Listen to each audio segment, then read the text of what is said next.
What's going on, everybody? Welcome back to the show, and today it is a sad day. We're taking our last ride on my mighty KLR.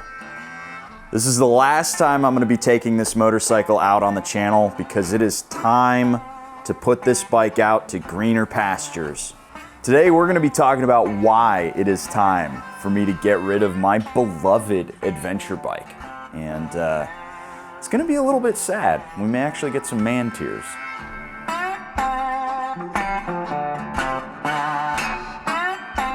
This video is brought to you by Flying Eyes, makers of the best sunglasses for motorcyclists. Their frames are tough enough to keep up with all the abuse I can dish out, yet flexible enough to be comfortable for an all-day ride. Click that link down below and get 10% off your order with code SC10. And away we go. Starting the last ride on the KLR 650. Me and this motorcycle have been through so freaking much, man.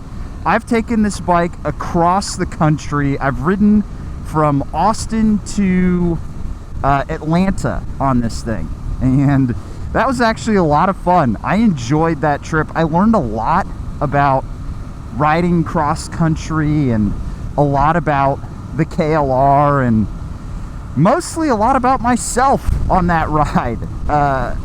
And then I have twice taken this thing up to Sturgis for the Get On ADV rally up there. I have so many good memories on my KLR 650. Every time I get on it, I'm reminded of how just good and dependable this platform is.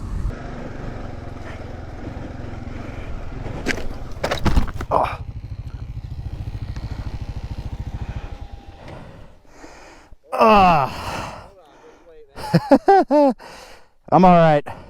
And unfortunately, we're starting today's ride doing something that is a little bit sad to me. I'm having to wipe away all of the dirt and dents and dings that this bike has built up over the years. I have to get rid of all of the patina on this motorcycle.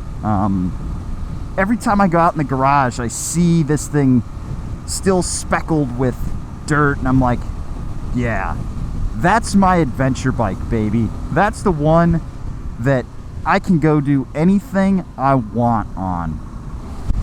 But unfortunately, I've got a whole pocket full of quarters, and we're gonna head into the local Pay and Spray here in downtown Manor and get this sucker clean. Huh. Busy day at the Pay and Spray.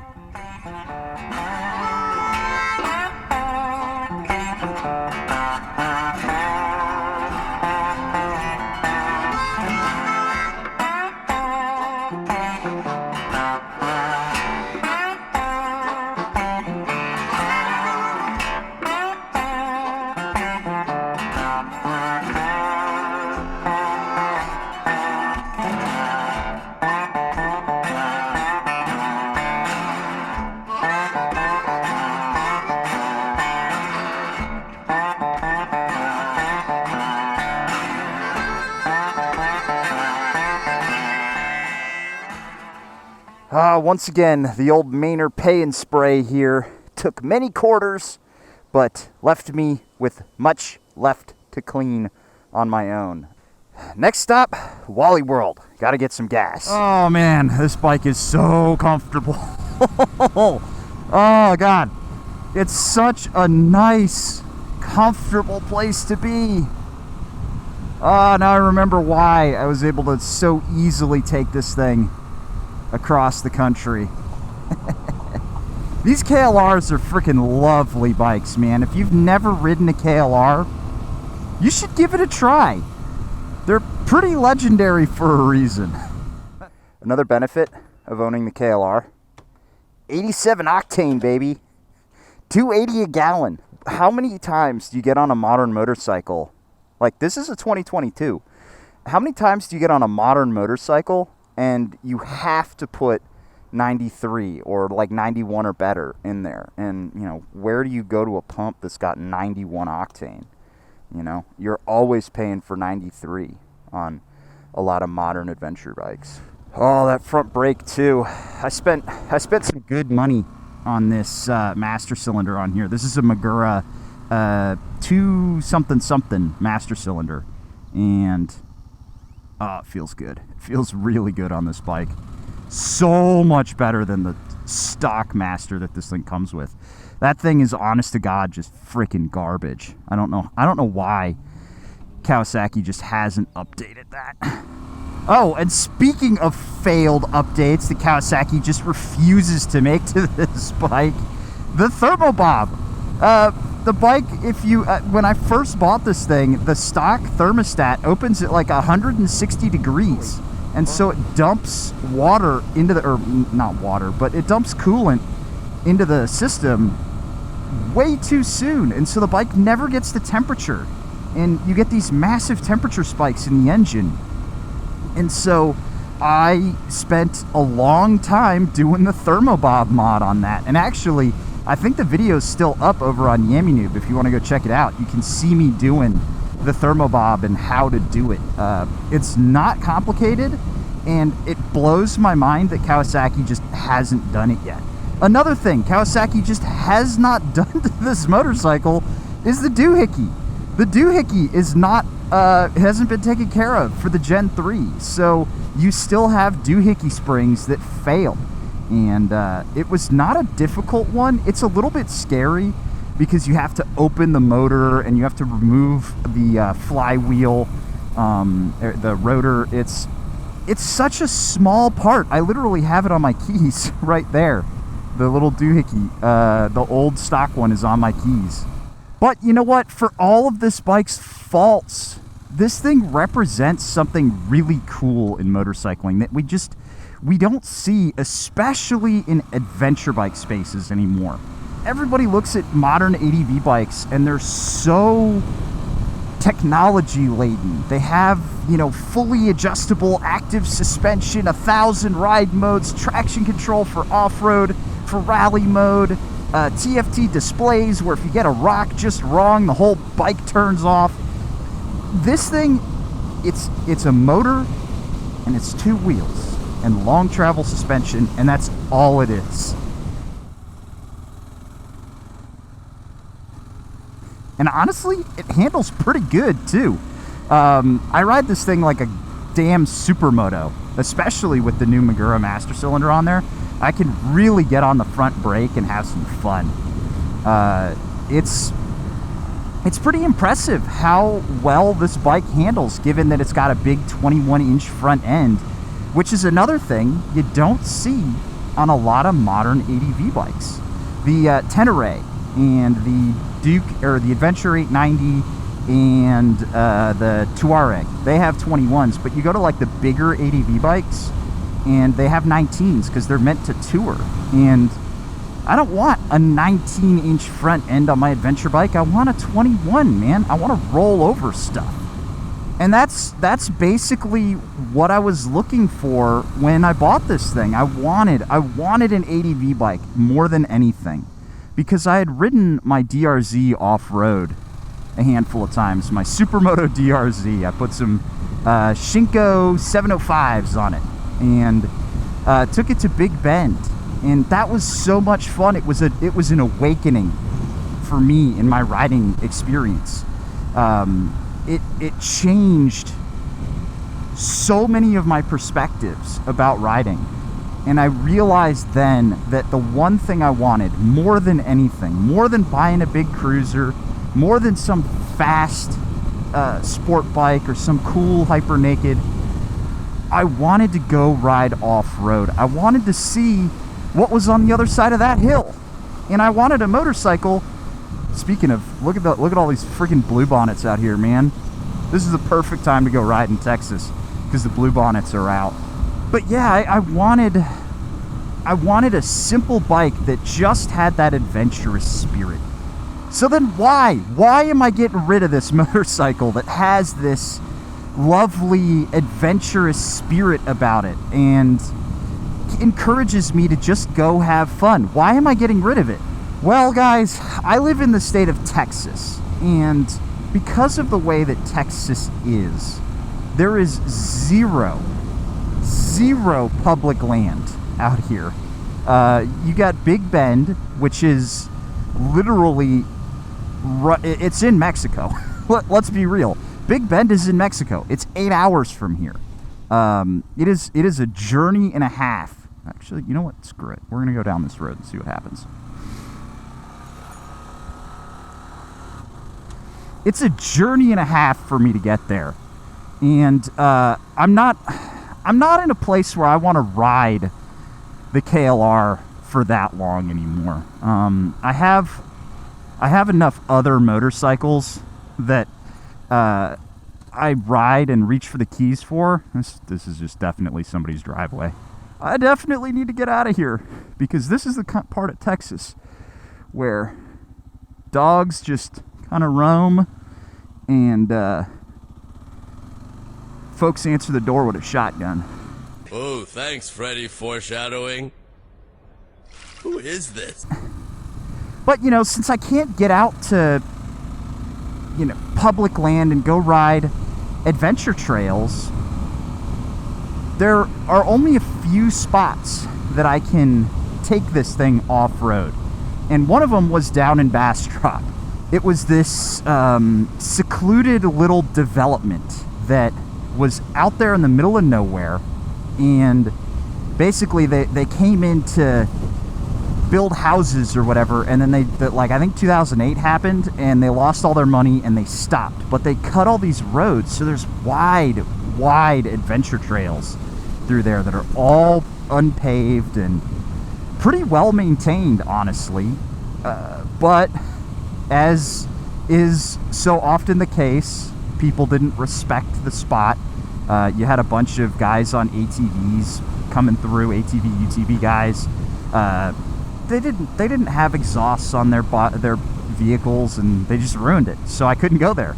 The other spot is Hidden Falls Adventure Park, and that is not the place to take an ADV bike. There are some good ADV trails in there. Like, you can do it, but the best stuff is experienced on a dirt bike. You need something smaller. I've also been thinking a lot about my travel setup. My travel setup is pretty freaking sweet, honestly. I'm really lucky that I have my van, my truck, and I can just load a motorcycle into the back of it. It's so easy for me to just get any motorcycle I want in there, except for this. This bike is too tall for me to put in my van.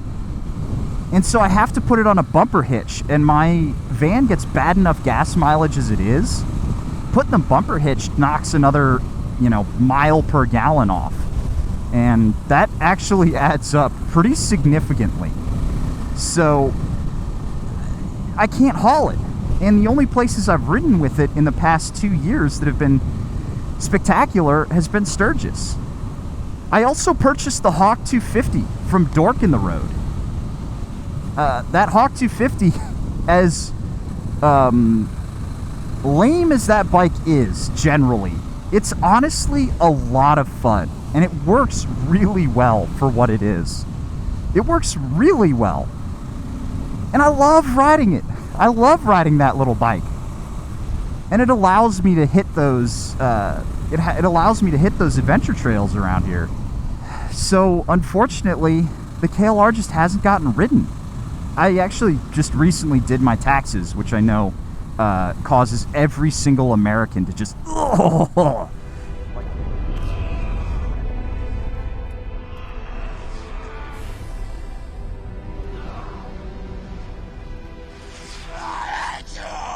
But one of the things I do is I take mileage deductions. Because I have all these vehicles for work for this channel, I get to take mileage deductions. So I actually track the mileage that every vehicle sees, because I can save money by doing that. And this bike only saw 800 miles last year. That's it. See, there we go with the dogs. Try me, buddy. That's what I get for living out in the sticks. But yeah, this bike only saw 800 miles last year. And the worst thing you can do to a motorcycle is just let it sit. It's time. On to greener pastures she goes. That being said, I will never forget. I'm gonna tell you a story that will live with me for the rest of my life. I was at Sturgis last year. The folks from Revzilla were kind enough to bring me out, and I got to ride a lot of CF motos. I got to hang out with the folks from Harley Davidson, or maybe this was 2 years ago. I don't remember. Either way, it was in Sturgis, and either way, the folks at Revzilla brought me out. And it was in the evening. It was almost sunset or just after sunset. And I was riding with Josh, who was on a Pan America that he actually had just dropped in a puddle on a test ride. Josh, if you're watching, yes, I still remember you dropping that Pan Am into the puddle. So he was on the Pan Am. He had just dropped it in a puddle. He was feeling a little down. And we're like, all right, let's go back to the Buffalo Chip. Let's get some dinner. And let's just have a beer and hang out. And the way back from that ride was down my favorite canyon in the entire United States. And I'm desperate to ride it again this year. It's called Vanocker Canyon. Beautiful. It's unbelievably beautiful. And if you're going down it, it's like 10 miles of a downhill grade that is an idyllic twisty road. I got into a flow going through those corners. I had my cardo off. I was just riding. Me in the wind. I wasn't talking to anybody. Going around these corners and just having a ball with this bike. I was riding it again like I was riding a big supermoto. But, I was only going 50 or 60 miles an hour because it's not that fast. I got back to the chip. And, I was talking with Josh, and I was like, that ride, I'll remember that ride forever. And I think that's what's going to suck about getting rid of the KLR for me. That's what's really going to suck, is just, I have so many good memories on this motorcycle. What I really want for this motorcycle, what I want more than anything, is I want it to go to a beginner ADV rider. That would be my dream, is this goes to a beginner ADV rider who can go do the stuff that I did with it. And they don't have to spend any money because I already spent it all. I spent all the money you would want on this bike. I've got a taller windscreen. I don't ride with it because it gives me too much wind buffeting on my helmet. I put the heated grips on here. I've got the heaviest duty cage you can put on here. Bark busters, better brakes, thermobob, everything that could be done to this motorcycle has been done to this motorcycle. I want it to go to somebody who's gonna go do all the adventure stuff that they've seen in the magazines, because that's what this allowed me to do. You see all the guys on YouTube having fun adventures, and you're like, oh, I want to do that. Dude, the KLR will do it with you. And it's like having an old Labrador Retriever. It's going to be well heeled, right by your side the whole time, wondering what's over the horizon. Oh, this one got a little bit sentimental towards the end, but I get attached to my motorcycles. I really do. And this one, I've had this bike longer than I've owned any other motorcycle. And if you would actually like to test ride this bike, if you're interested in checking this out, I'll have a link down below. It's up on RiderShare. You can come test ride it. Go have a little adventure of your own. It's got hard bags. I've got the Nelson rig bag on there. All of the stuff that's on here is going to go with the motorcycle. So if you're interested, you want to check it out, check out the link down in the description. You can come ride it from me.